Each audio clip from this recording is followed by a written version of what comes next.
बहू के अंगने में सास का क्या काम है। अरे प्राइवेसी नाम की भी तो चीज होती है। माना घर सास का था, लेकिन बहू भी तो उम्र भर रहने के लिए आती है।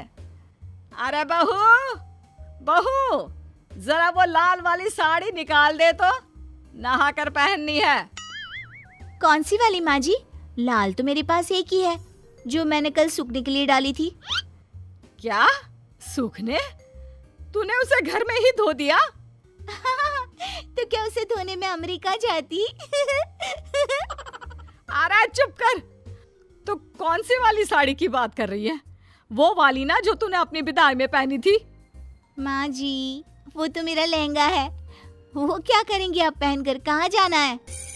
बोलती जितना है ना उतना काम करके दिखाती। अरे घर पर पहन कर बैठना है, अब बता। अरे देख, मैं साफ साफ बोल रही हूँ, ये काम छोड़ दे। ससुराल है ये तेरा, यहाँ कोई तेरा मेरा नहीं होता, समझी? हमारा होता है, हमारा। जा लेकर आ वो लहंगा। बहू बेचारी भारी सा लहंगा सास के कमरे में रख देती है। सास लहंगा पहनकर घर में घूम रही होती है कि ससुर जी पूछते हैं, अरे क्या बात है लाजो, लग रही है बिल्कुल दुल्हन जैसी। वैसे किसका है ये लहंगा? मैंने तो तुम्हारे पास कभी नहीं देखा। मेरा ही है, और किसका? अरे बहू का लहंगा था ये। वो क्या है ना, अगले महीने करवा चौथ आने वाला है, तो सोचा ट्राई कर लूं। कहीं से सिलवाना हो या खुलवाना हो तो दर्जी को देकर अपने नाप का कर लूं ना। होता भी वही है। अगले महीने जब बहू की पहली करवा चौथ होती है तो सास सच धज कर खड़ी हो जाती है महंगे से लहंगे में, और बहू वो बेचारी अपनी दूसरी नॉर्मल सी साड़ी में। ये क्या है संध्या? माँ को देखो, इस उम्र में भी कितनी फ्रेश और यंग लग रही है। और ब्राइट कलर तो देखो, वाह, मजा आ रहा है माँ तुम्हें देखकर। लग रहा है जैसे इसका नहीं तेरा पहला करवा चौथ हो। बेटा शौक शौक की बात है। मेरा तेरे पिता से इतना ज्यादा प्यार है कि क्या बोले, लेकिन छोड़, सीख जाएगी बहू भी कभी ना कभी। और बता।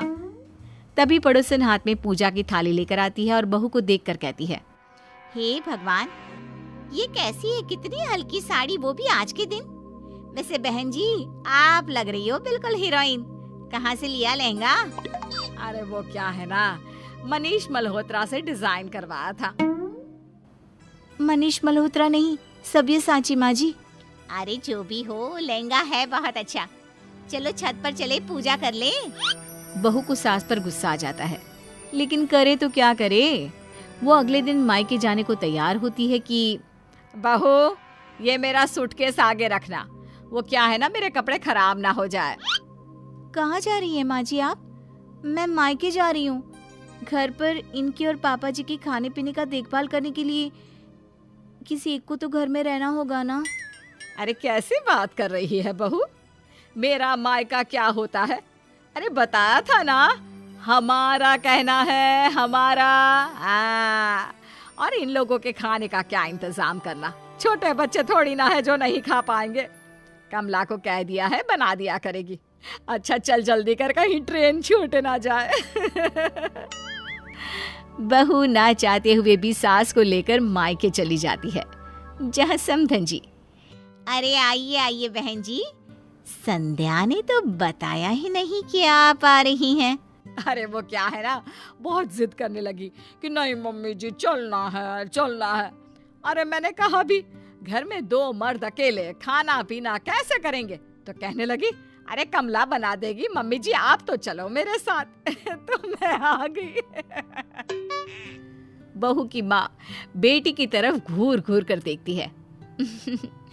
वो क्या है ना माँ, मेरा मायका क्या होता है, हमारा मायका होता है, ये सिखाया है सासू माँ ने मुझे, है ना सासू माँ? खैर, सास जमकर बहू के ससुराल में रहती है और खूब खातिरदारी करवाती है। बेटी संध्या, जरा मेरे साथ चलो, एक काम है। माँ सोचती है कि बेटी को अलग लेकर जाएगी और उससे उसकी ससुराल का सुख दुख सुनेगी, लेकिन हाँ चलो चलो, चलते हैं बाहर। वो क्या है ना, जब से आए हैं घर के अंदर रह रह कर मेरा तो दम ही निकला जा रहा है। चलिए समधन जी। माँ जी, वो माँ के साथ ना मुझे अकेले ही जाना होगा। आप थोड़ा रेस्ट कर लीजिए ना, हम शाम को चलेंगे। अरे ना ना, तू अकेली कैसे जाएगी? अरे चल, मैं भी चलती हूँ, कोई ना, इतना संकोच ना किया कर। खैर, सास भी संध्या और उसकी माँ के साथ निकल जाती है, लेकिन जाकर वो लोग करते भी क्या, थोड़ी देर में वापस आ जाते हैं। अगले दिन सुबह, माँ मैं तो वापस जा रही हूँ, ये औरत हम लोगों को बात करने ही नहीं देगी। हाँ, इससे ज्यादा बात तो हम फोन पर कर लेते थे। ठीक है बेटा, चली जा। संध्या सास के साथ वापस ससुराल आ जाती है। घर आकर रात को कमरे में संध्या पति से बात करती है। तंग आ गई हूँ मैं माँ जी से, मेरी कोई प्राइवेसी ही नहीं है। अरे कोई भी काम करूँ साथ लग जाती है, कहीं भी जाऊँ तो साथ में आ जाती है। यहाँ तक कि मैं अपनी अलमारी में क्या क्या रखती हूँ वो रोज देखती है। ये ठीक नहीं है अर्नव। कोई बात नहीं संध्या, देखो मेरी लगातार 3 छुट्टियां आ रही हैं। हम एक काम करते हैं, हनीमून का बहाना बनाकर शिमला चलते हैं। वहाँ कम से कम कुछ दिन तो तुम सुकून से रह लोगी। संध्या खुश हो जाती है और दोनों निकल जाते हैं शिमला की वादियों में। लेकिन ये क्या, दोनों जिस होटल में रुकते हैं वहाँ रात को कमरे की बेल बज जाती है। संध्या देखो तो, होटल के कमरे में किसने बेल बजाई है, कौन है? हाँ ठीक है, देखती हूँ मैं। आप एक काम करो, तब तक टीवी ऑन कर लो। वैसे शायद वेटर आया होगा खाने का ऑर्डर लेने के लिए। बहू जैसे ही दरवाजा खोलती है, सामने खड़ी होती है सास। अरे मेरे बच्चों, क्या हो रहा है? देखो कौन आया है। साथ में होते हैं ससुर। माँ पापा, आप लोग यहाँ मेरे रूम में? वैसे आप लोग कब आए? अरे मेरा कमरा क्या होता है, हमारा कमरा होता है बेटा। और हाँ, एक बात सुन ले, मैं साफ साफ बोल रही हूँ, जहाँ भी जाओ हम लोगों को साथ लेकर जाओ। अब काहे का हनीमून। संध्या पति और सास ससुर के साथ 2 दिनों के बाद घर आ जाती है, जहाँ सास सभी को शिमला की फोटो दिखाते हुए, ये देखो मेरी शिमला की फोटो। अरे कितनी प्यारी स्कर्ट, और ये जींस का रंग तो कमाल का लग रहा है। वैसे ये तेरी बहू ने क्या पहना है? साड़ी, और वो भी सर से पल्ला।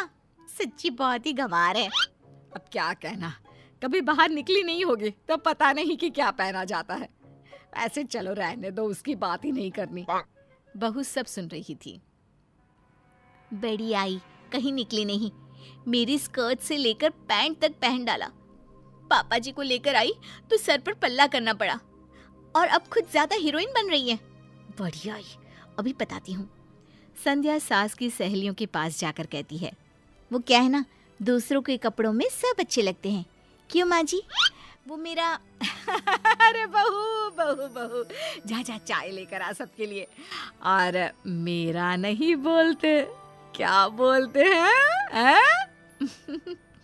हमारा माँ जी, हमारा।